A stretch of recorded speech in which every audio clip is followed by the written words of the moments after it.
It's 4,000. I know. And there's a waiting list. I assumed. 5 years. For a bag? It's not a bag. It's a Birkin. ये bag 20 lakh का है, ना तो diamond से बना है ना तो गोल्ड से, लेकिन ये बर्किन बैग है, दुनिया का सबसे एक्सपेंसिव लग्जरी हैंडबैग और की प्राइस 8.5 लाख से लेके 2 करोड़ तक जा सकती है। लेकिन बात सिर्फ प्राइस की नहीं है। आप किसी नॉर्मल हर्मीज स्टोर में जाके ये नहीं बोल सकते एक बर्किन बैग देना, पहले आपको हर्मीज का लॉयल कस्टमर बन के दिखाना पड़ेगा। मतलब पहले उनको उनके छोटे छोटे प्रोडक्ट्स जैसे स्कार्फ, मेकअप, बेल्ट खरीदना पड़ता है। My game plan was to, wear a lot of my Hermes items to show that, hey, I'm an Hermes customer. And so I'm wearing my 2-click H bracelets. I've got on my Hermes Kelly belt.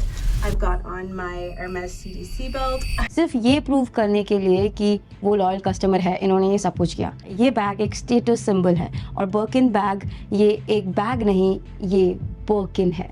Luxury brands हमेशा एक dream बेचती है। वो कहते हैं Italian leather, French craftsmanship, European luxury, this and that. लोग समझते हैं कि सब कुछ फ्रांस, इटली, स्पेन में बन रहा है, लेकिन Some say as long as there's a tag saying made in China, the bag can never be luxury. However, in fact, more than 80% of the luxury bags in the world are made in China. But those luxury brands just won't acknowledge that. Close your eyes. Let's just do a little very easy experiment in your head, okay?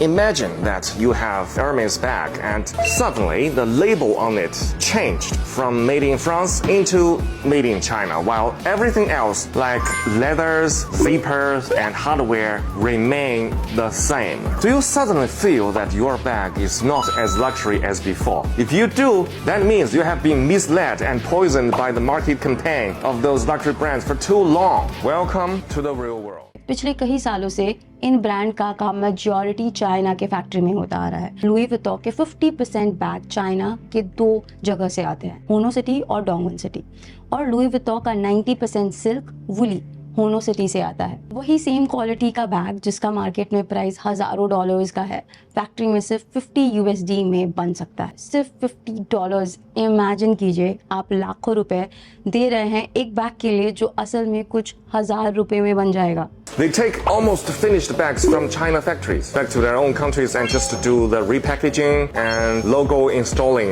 That way, the bags will appear at their boutiques as made in Italy or made in France. Now, जो ये products China में बनाते हैं उन्हें quietly Europe भेजा जाता है, Italy या फ्रांस। वहाँ बस एक छोटा सा काम होता है, या तो एक लेबल चिपका देना या फिर फाइनल पैकेजिंग कर देना, और बस लीगल तरीके से वो product officially made in Italy बन जाता है और फिर उसका प्राइस बढ़ा दिया जाता है हजारों डॉलर तक। हर्मेस का एक बैग का असली कॉस्ट क्या होता है, चलिए स्टेप बाय स्टेप देखते हैं। सबसे पहले लेदर। हर्मेस सिर्फ टॉप 3 लेदर सप्लायर्स का लेदर यूज करता है।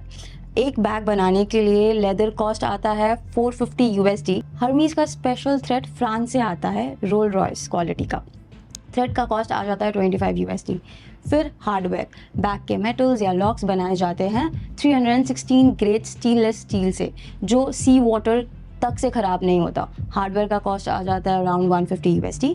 एज ऑयल, बैग के एजेस के लिए special Italian heat seal oil use किया जाता है, इसका कॉस्ट है 50 USD। बैग के अंदर का lining lamb skin leather France से आता है, लाइनिंग का कॉस्ट आ जाता है around 100 USD। Now let's talk about zipper. Zipper के स्पेसिफिक ब्रांड का होता है और उसका कॉस्ट होता है अराउंड 10 USD। उसके बाद ह्यूमन लेबर आता है। एक बैग बनाने के लिए स्किल्ड काम लगता है, उसका ह्यूमन रिसोर्स कॉस्ट आ जाता है around 600 USD। And now packaging. Packaging का कॉस्ट होता है बस 10 USD। टोटल कॉस्ट होता है 1400 USD। हर्मीज का एक असली ब्रेकिंग बैग का प्राइस बुटीक में कितना होता है? It's 38,000 USD। यही लगभग 30 लाख रुपए का बैग, और उस 30 लाख का 90% पैसा सिर्फ ब्रांड के नेम के लिए दिया जा रहा है। अलीबाबा, टिकटॉक शॉप जैसे प्लेटफॉर्म के थ्रू, और वही सेम क्वालिटी के प्रोडक्ट्स आपको डायरेक्ट मिल सकते हैं। How insane is that? why don't you just contact us and buy from us? Without brand label, बस एक छोटी सी प्राइस में। इससे क्या हो रहा है? लग्जरी ब्रांड्स का पूरा मिथ, पूरा एक्सक्लूसिवनेस, जो पूरा आइडिया था वो टूट रहा है। The biggest question is what's the real meaning of luxury? क्या एक लेबल लगाना ही लग्जरी होता है? या फिर एक क्वालिटी प्रोडक्ट का होना लग्जरी है। डिज़ाइनर आइटम्स जैसे बर्किन ये बन जाते हैं एक शॉर्टकट, एक cheat code modern consumer society के लिए। And because of this simple thing that China is doing, उसकी वजह से जो चाइना की ब्रांडिंग थी, जो हमेशा हमारा एक इल्यूजन था कि चाइना का प्रोडक्ट हमेशा ख़राब हो जाता है, गंदा होता है and it is not long lasting, सारा मिथ ब्रेक हो रहा है। चाइना प्रॉपर रीब्रांडिंग कर रहा है अपना। चाइना ने ये जो टैरिफ का इतना अच्छे से यूटिलाइज किया है to rebrand themselves is such a great business lesson. Generational marketing ने ये मैसेज दिया है, अगर तुम्हारे पास लुई विटॉन है, रोलेक्स है, तो तुम वैल्यूएबल हो, हमारे पास स्टेटस है। और ये मैसेज इतना पावरफुल है कि हम अनकॉन्शियसली अपना वर्थ भी उसी के बेसिस पे डिफाइन करते हैं। The real target audience of these brands are poor people. Yes, you heard that right. ये ब्रांड उन लोगों के लिए है जो रिच दिखना चाहते हैं, एक्चुअल रिच लोगों के लिए नहीं। Middle class, lower middle class, जिनके पास सेविंग्स कम है लेकिन दिखावा करने की नीड ज़्यादा है, ये लोग इन ब्रांड का ब्रेड एंड बटर है। स्टीव जॉब्स को देखो, एक simple black turtle neck. Bill Gates, mark Zuckerberg कोई डिज़ाइनर आउटफिट नहीं पहनता। निखिल कामत बिलियनर होने के बावजूद भी डिज़ाइनर ब्रांड्स फ्लॉन्ट नहीं करते। लग्जरी ब्रांड एक इल्यूजन क्रिएट करते हैं जिसमें पैसा खर्च करने का मतलब हो जाता है स्टेटस, पर असली स्टेटस वो साइलेंस में होता है। और सिर्फ पैसा नहीं जा रहा, इस कंज्यूमरिज्म के पीछे हमारा प्लैनेट भी मर रहा है। Fashion industry global carbon emission का 10% कंट्रीब्यूट करता है। लेदर बैग्स बनाने के लिए एनिमल्स मारे जाते हैं। Crocodiles are held down as their necks are cut open and metal rods are jammed down their spines. Blood pours from their heads down into the trough below. This happens while they are still alive and moving.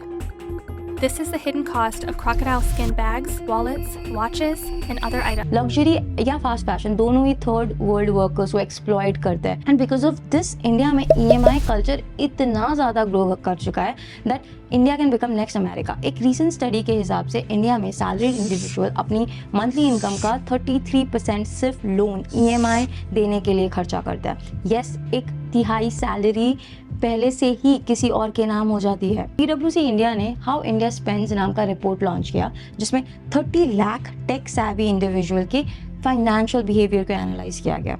Report बताता है कि 39% saving जाता है obligatory expenses में जैसे loan, rent, medical. 32% जाता है necessities में जैसे राशन बिल, घर के बेसिक आइटम। और बचा हुआ 29% वो डिस्क्रेशनरी है, मतलब lifestyle items, fashion, personal care. लेकिन डिस्क्रेशनरी स्पेंडिंग का 62% सिर्फ लाइफस्टाइल प्रोडक्ट्स के लिए जा रहा है, जिसमें फैशन और ग्रूमिंग सबसे आगे है। ये क्या दिखाता है? सोशल प्रेशर और एस्पिरेशनल ब्रांडिंग इतना स्ट्रांग है कि इनकम कम हो या ज़्यादा, लोग फैशन और लग्जरी के ट्रैप में फंस जाते हैं। And avoid your self from buying such things, such luxury items.